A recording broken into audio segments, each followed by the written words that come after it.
How to look tab on Samsung Internet Browser. Hello guys, in today's video I'm going to show you how to look tab on Samsung Internet Browser. First then open the browser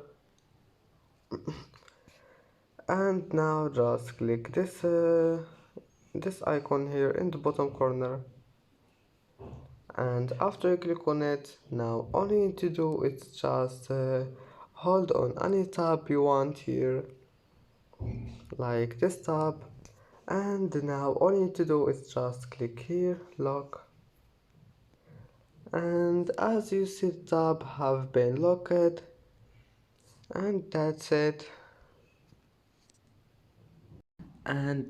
it for today's video.